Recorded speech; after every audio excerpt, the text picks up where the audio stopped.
So another weekly Drift Diary update.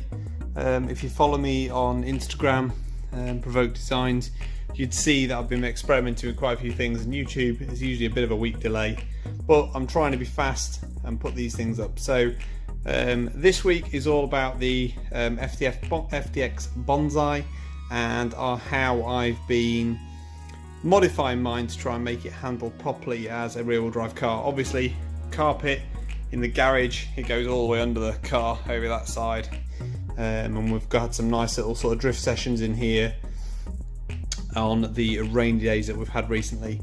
The FTX as a car, you often see on the forums and groups people saying, oh, it's just a car park smasher, it's four-wheel drive. And you know, I'm not one to sit still, not modify things and not mess about, so I decided to see how far I could go with it and whether I could make it a rear-wheel drive car. So this is the video of me doing exactly that. How far can you go with the cheap FTX chassis? And a lot of people give you the advice to leave it alone. I disagree to a point, but I think you'll see through this video of how far I went with mine, and at the end we'll kind of conclude whether it was worthwhile or not. Okay, so to begin with, the first things I did to start off in four-wheel drive to try and make it handle better are adjust the toe, so you've got a little bit of toe out. So you do that by adjusting these arms here.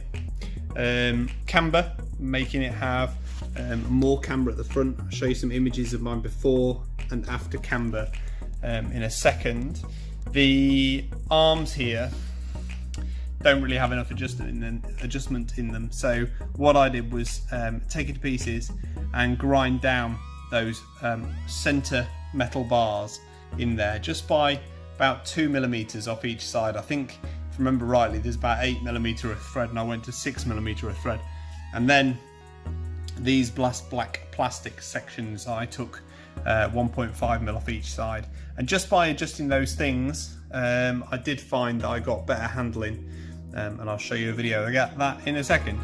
The other thing I did was lengthen that rod there, because with that rod on the servo arm longer than the servo arm, this horn part here doesn't hit the actual servo body, and just by doing those couple of little adjustments, you find you get considerably better lock and better handling because of it.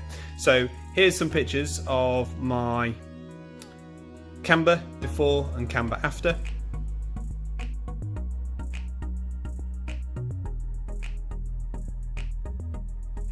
And here's some video of me driving the car.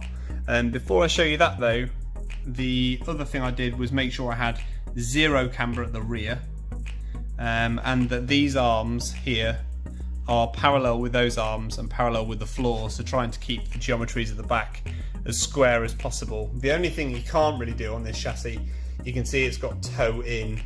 One of the things that I might actually do, in light of all my sort of messing around, is make some 3D printable lower arms which get rid of that rear toe, but I think that's for a sort of future development. So here's some video of me drifting the FTX in four-wheel drive with those camber mods, and then we'll go on to see how far I got into my two-wheel drive journey. Alright, so with the added camber, it's really hard to video and drive, but we'll see how I do. It definitely feels, especially on this surface, I definitely think my close is the best surface I've had yet. It definitely feels like you can come out of a slide better with all the front camber. So if I full lock it into a corner and get overcook it, I can get it back, look. Couldn't do that before.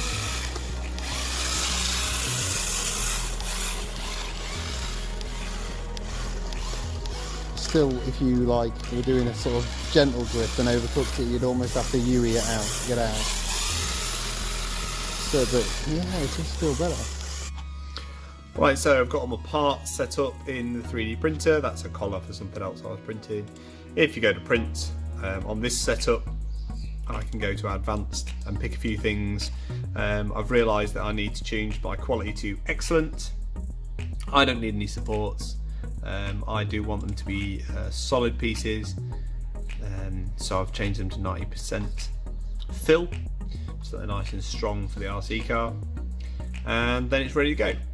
Alright, so that's all done, and it's just laying down the first sort of test pieces.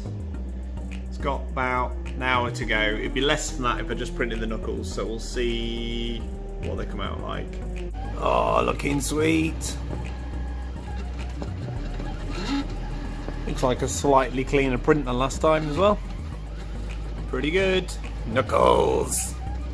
Woohoo! 3D printed knuckles. So, just very carefully trying. Oh, they're already released off the bed. That's cool. When it cooled down, they just popped off. So, I'll have a look at these.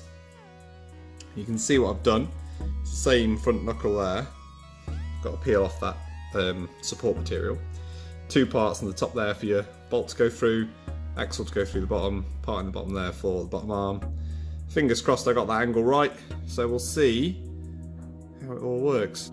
So on the left there you can see that's my 3D printed knuckle, so to speak, and that's the one that's for the 4-wheel drive with the hole in it, so you can see how much clearance I'm going to get there, probably about another 5mm, and it's that part of the arm that's hitting it. So I'm just going to pop that on and see how it fits. Alright, next job, I've taken out the centre drive shaft. That was pretty easy, just took off the centre support. I actually started undoing these, but it didn't work. I just flexed the chassis because there's a little bit of movement in the chassis and just popped that out. You know, it's not a lot of weight, but essentially the motor's got to spin that up all the time and accelerate, decelerate. It's like having a bigger flywheel. So I figure it might be a bit more responsive without it, so that's gone. I've then held this gear still and tightened up this bolt here, which essentially tightens up the slipper clutch. So that again should mean that every little bit of motor movement means that the gear moves and there's no slip in it. I'm going to try that. Maybe that means that the wheels lock up a bit better under braking because they were sliding a bit, as in it would roll to a stop rather than brake properly. And also, again, make it more responsive on initial throttle response, so any little movement from your finger should make it accelerate pretty hard. So this is the car now with no centre drive shaft, no front wheels to turn, and I've locked the diff real tight on that nut. So you can see how sharp it is when you accelerate. I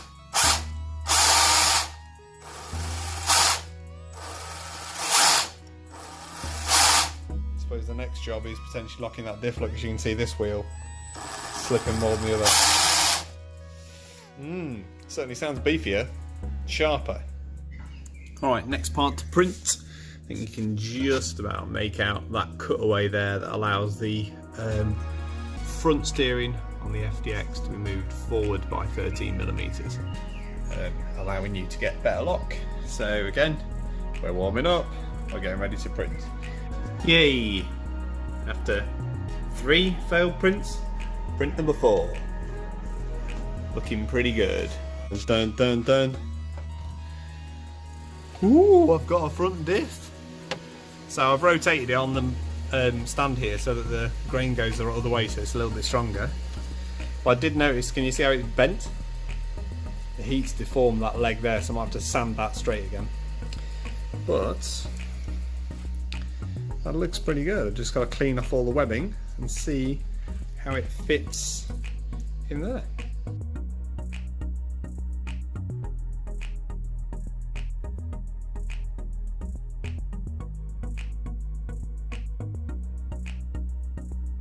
So just started assembling my 3D printed front diff. It's not the prettiest of prints, but at least it'll prove it'll either work or won't work with the 3D printed hubs or knuckles or whatever you want to call them for the hubs. Knuckles for the hubs. I've just got to drill those bits out and get it assembled into the chassis. I'm not going to video it because it's too fiddly, so I'll show you what it looks like when it's all assembled. All these files, these parts, will be available on my website, which is www.provokedesigns.co.uk. Go to RC Drift, or PKD RC Drift it says as the tag, and then once I've got them working they will be available to download, and then you'll be able to print those so you can get more lock on your RTX, on your FTX car. So to explain how I move the steering forwards before I carry on. To move the steering forwards, I've moved the steering forwards 13mm. I'm looking for some. To do that, I've added a plate here. It has actually a little carbon plate, but you could use anything, plastic or anything, to move that point there forwards, and then the original screw, look, goes into the plate to hold the plate still, and that screw goes into the steering. The other hole here is actually going to go through the part here, on the part of the diff, which you normally would do, but the diff has a really large gap in the back there for the steering. It isn't going to be the strongest at that point there, but ideally it's a two-wheel drive car if you're doing this, if you're going this far, so it's really for carpet anyway, so you shouldn't have huge smashes. The other thing I did was add this little steering bar here, change that to one that's shallower, so you can see it sits higher underneath, and that is because the standard one hangs down too low and would hit the diff part even if you do it. And then I'm using some axles, and I'll put a link in the description. They're Tamiya axles, which don't have the large hub piece on the back here for the front wheel drive, for the four wheel drive. So then that should all work a lot better. On the bottom of the chassis, you can see how I marked it out. These holes here, look, I drilled a pair of extra holes and countersunk them 10mm forwards on the servo. So the servo has moved 10mm forwards, and there's the pair. You can see how I've marked out with a pencil and a ruler, just moved 10mm forward and drilled it. The steering has gone 13mm forward, so it clears this line that's on the other side of the chassis, and I have had to do a little bit of dremeling of that line where I was ever so slightly too close, and these parts here just rubbed ever so slightly on that arm, so I need to do a little bit more dremeling there to get it smooth. It feels sort of a bit tight where it's rubbing, but I still think it'll steer okay for the purpose of this test. And if it all goes wrong, the best bit about it is all of that is reversible, and I can put it back to a four-wheel drive car and carry on car park smashing. See how we go. Well, that was a raring success. You can see how much further forward the arms are. So I've got, when the arm's on full lock, it's not fully assembled yet, of course, but you'll get the idea. But works fine. Still seems to steer correctly, and the arms are much tighter, so they're pushing out more. So I think the point about this is when it's on full lock one way. Let's try and lock it like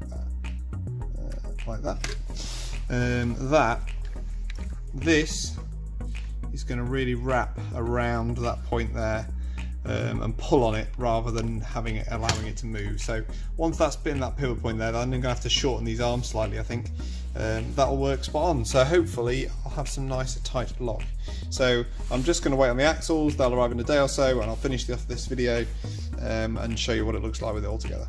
Alright, so I've just come into the house because I was getting a bit bored outside and had another look at it. A couple of things were wrong. First of all, I needed to make these bars more parallel, so I've moved that and drilled an extra hole on the outer arms to move that up. Second thing was this inner bar down here, which you can just about make out there. It's actually made of carbon just beneath there. The bar that joins the left hand side to the right hand side, basically. That was hitting these towers. I'll just get something to point.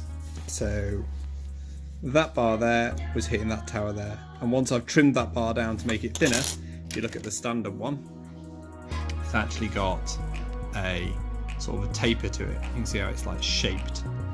I needed to shape mine, and then it went around the bars. So now then, have a look at the lock. So that's totally wrapped around there now. Way more lock than before.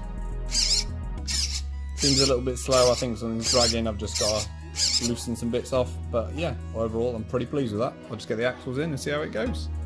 There we go, fixed. There was one bolt rubbing, so now you've got the speed back and the full lock. Nice. Okay, so those knuckles all fit. I've got the diff in, the diff all fits. I'm just offering up the axles. I've had to trim some bits off. I will edit the 3D files before I post them for you lovely people to use if you want. This is the Tamiya axle. I'll put a link in the description. You can see it's ever so slightly too long. So I'm going to put just in that gap there to stop this movement here like this. I'm just going to put a couple of washers in there just to pack that out, and it actually gains me, what, 3mm wide track, which isn't such a bad thing at the front compared to the back. So I'm going to fit that, put some washers in and put it all together. Alright, so that worked quite well. I'll just turn it on even though it's upside down. You can see my lock. Can't reach the switch.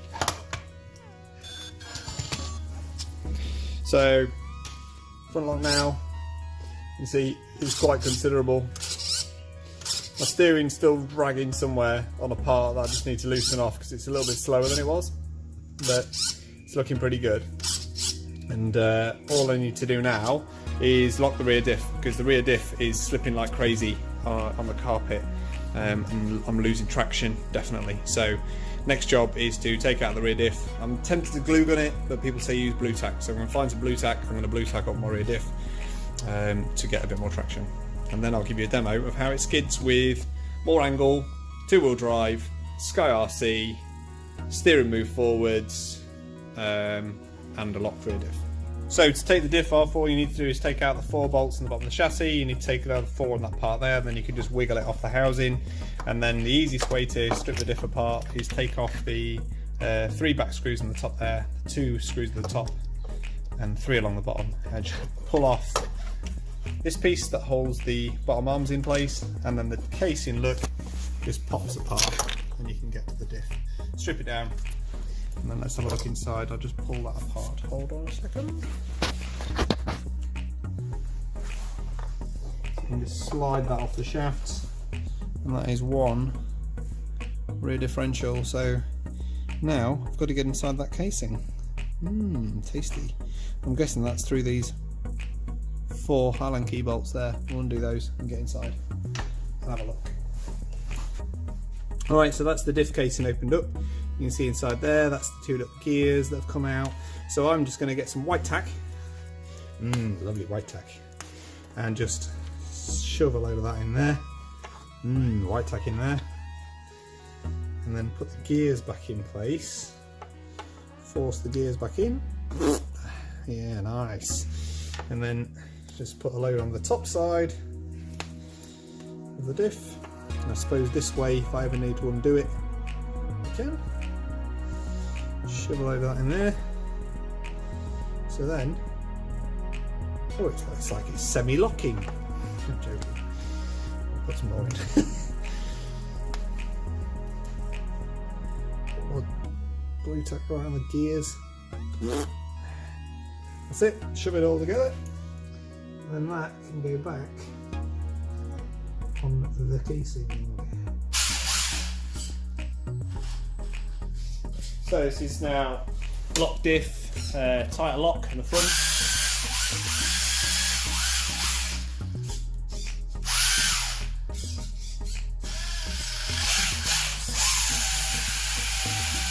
Seems to have a whole nice door.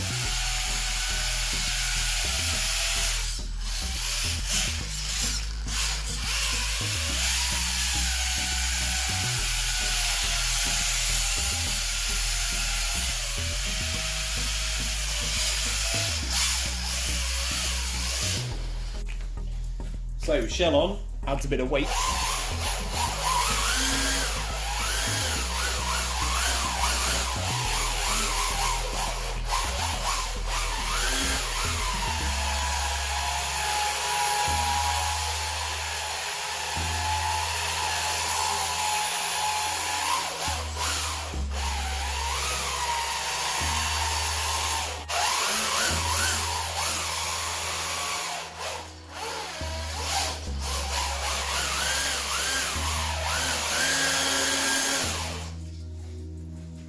Alright, so this is my FTX Banzai, and I've changed the front diff for one with no diff in it. I've changed the front knuckles for ones that don't have the hole in them to allow more lock. Moved the steering forward 13mm, moved the servo forward 10mm. I've locked the rear diff, and I've fitted a Sky RC gyro. The front top arms, the camber arms, I've also taken out 2mm on either side of the camber arm, so it's got more camber, more lock, 2-wheel drive, Sky RC.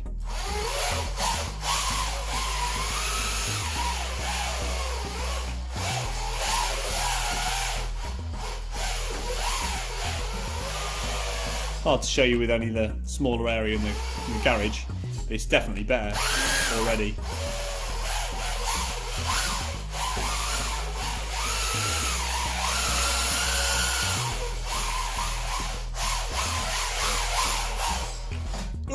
crash.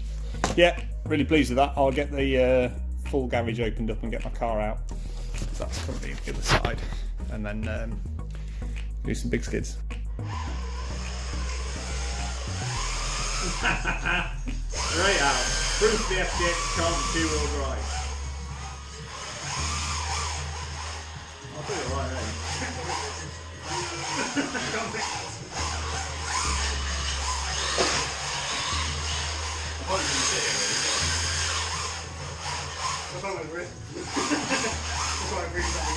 Yeah.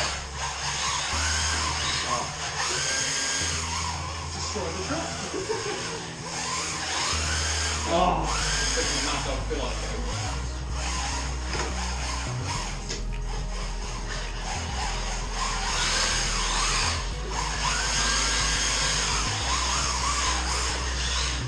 No way you're not laughing.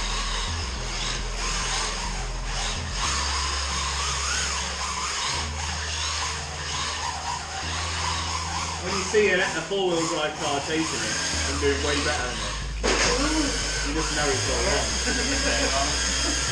Yeah. That was my spoiler on that step. Yeah. Maybe we need to put a car on that bit then. No, that's just the wing area. You hit it. You're right. Yeah. I did that corner beautifully.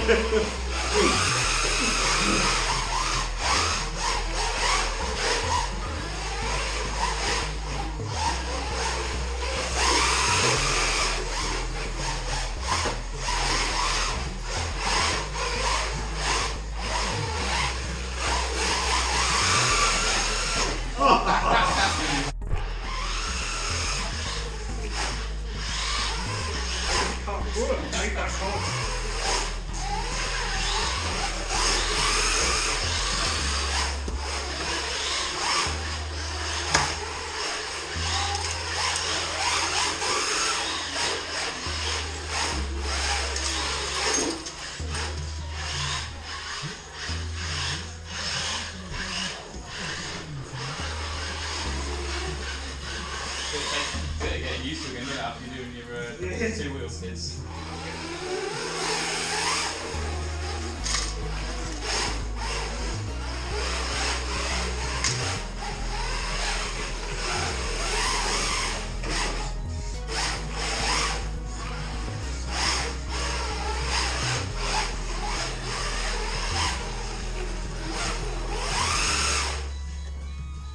Oh, he's attaching some bits.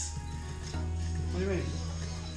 I'm just taking out the outrageous toe because of the fact that it was on the other car and needs the arms longer. Oh, right. So it's towing in like a nutbag.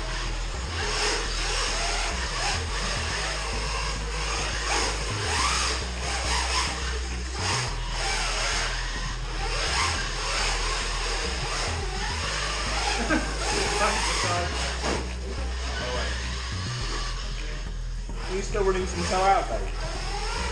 What, on the front? Yeah. Only a tiny bit. I kind of tried to straighten them up a little bit, because it was a little bit too extreme.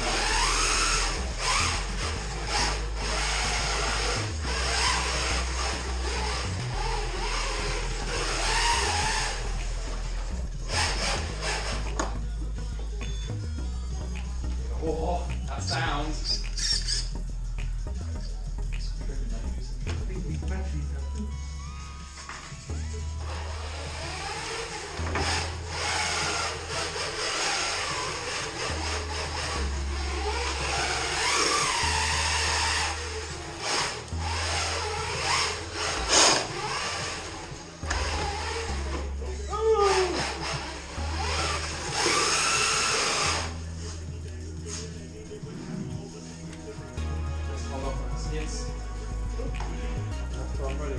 Yeah. Oh god.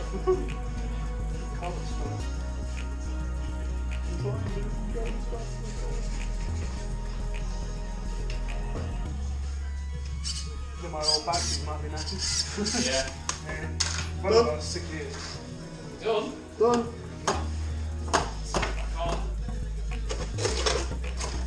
I'm in the way, I'll take your spot. You what? Take your spot.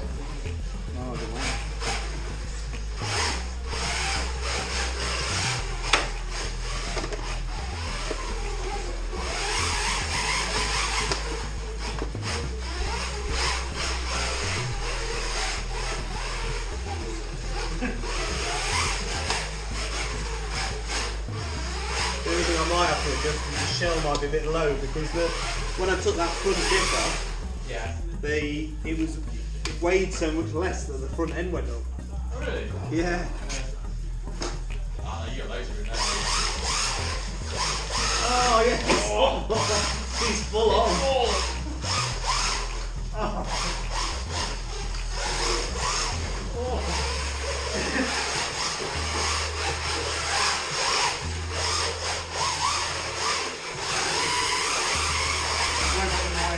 No, it's fine.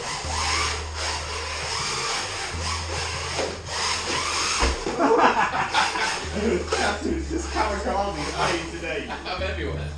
I'm getting it. There you go. Oh, cone now.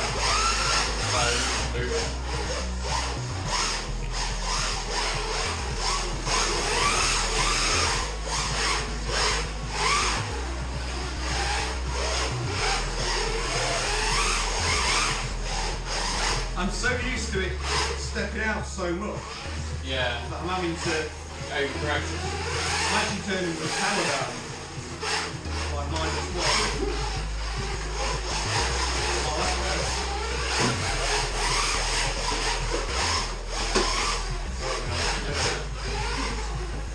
Ah! You put that there.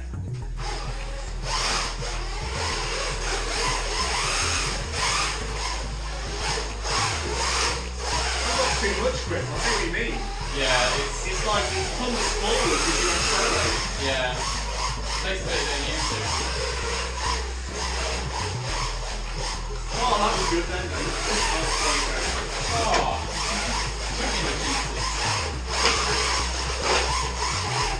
Ah, it's such garbage.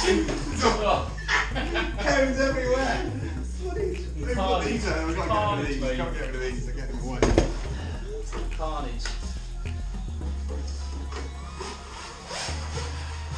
That was good then, though. It was, mate. It was rattling. Oh, hang on. What was that? Can you hear that? That's going click, click, click, click, and it goes on.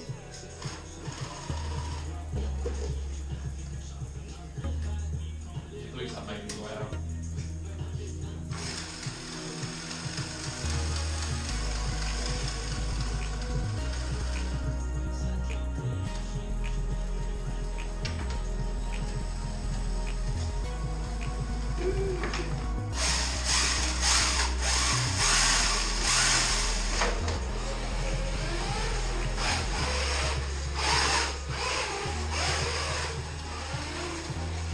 Sounds dog show. Can you hear it? Is that any worse than mine? Is it about didn't sound like that before? Yeah, there's a bit of a... When you accelerate, isn't it? Just wait a second.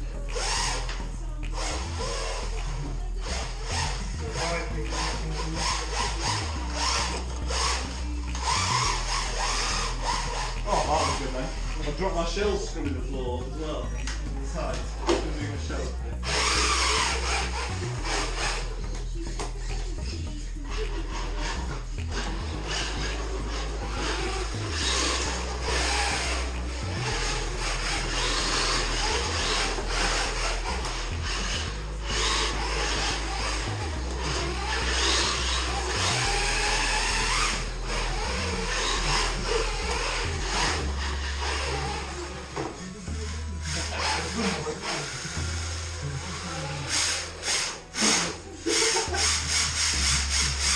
What's rubbing? No. They're just taking you back in the arm there, you can. Yeah. I think the gearbox is a piece of shit.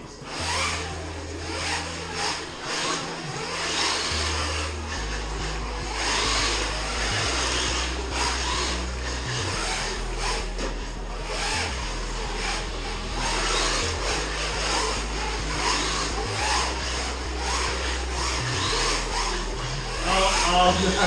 No! You were getting laps in. Literally just ripped the table. Oh, now what's done? One drop too. That was close now. That was some skill. I'm in the middle. I can only do wings, I can't turn it.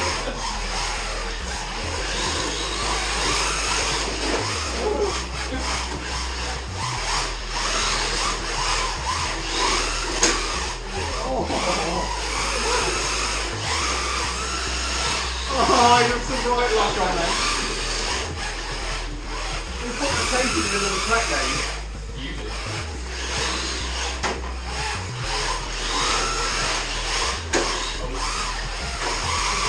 This is why they don't let four-wheel drive cars into these two-wheel drive arenas. Oh, I can't make the Oh, I know them. I think we should all enter into 60 yards. Where are you going, Matt? I turn around.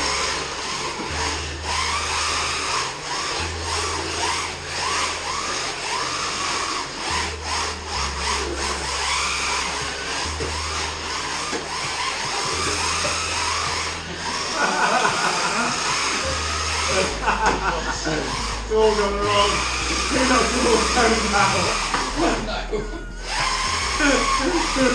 Who let Dave out? I know that's what we're not doing. Where's the track gone? There's something not under my car, isn't it? Can you hear my shell scraping the floor? As it turns like a tight bend, the side of the shell. It's this side of it, yeah. I think that's too low. I mean, what number am I on? Mine's done. Was it? That's my second match, that's the battle too. Which, oh, you've got different practices, I think. Neil Nims, No, High Cat. Yeah, why is it doing that then? Why is the shell lower? Oh, the shell is actually physically just lower on the side. So I just need to open it. Scrubbing, as it like rolls over on the suspension, you can just see the side going and it's like scrubbing under.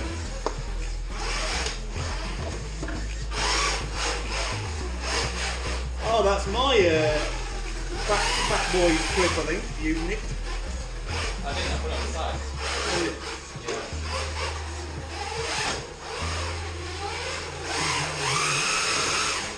I like the fat boy ones that came with it, they're better than the cheap ones I bought. Yeah. Got a nice and feel to them.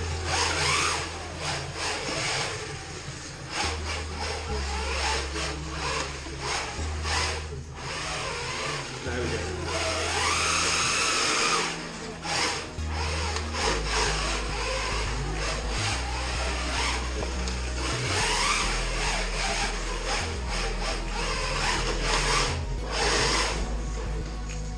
So are we still following the same circuit that we destroyed? Yeah.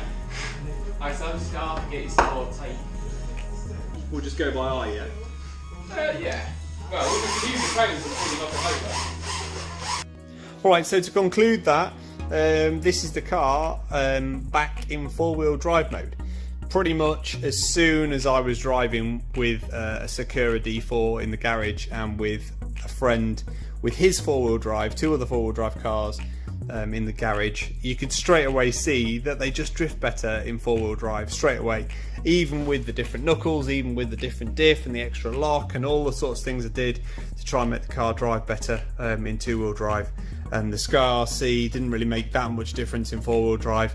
Did make a bit of a difference in two-wheel drive. I mean, obviously I was using cheap parts, but then the point of this whole process was to use cheap or if not free modifications, because of the fact if you've got money to burn, you are better off burning it into a two-wheel drive chassis. So that's about as far as I went. It is back into four-wheel drive. I have decided I'm going to go and buy a two-wheel drive chassis.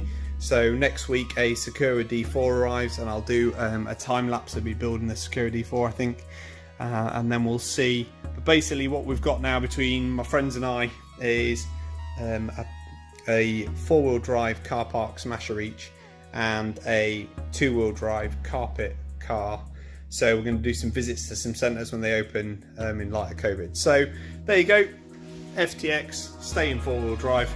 It's what people advised me to do in the first place. I'm not always one to take advice, I did ignore it, but hey ho, it was a great little experiment into how far you can go with an FTX. So enjoy yours. I would keep it four-wheel drive is my final conclusion, and Sakura D4 chassis is not that expensive. I got mine for £130 from RC Mart, including delivery, by buying a pair with me and my friend, so that worked quite well. And then I'm going to run it brushed and then slowly upgrade to brushless over time, because I've got some bits hanging around. So you can do it cheaply, two-wheel drive, and we'll see where we go from here. Thanks for watching. I hope you've enjoyed my challenge of see how far I can go with the FTX.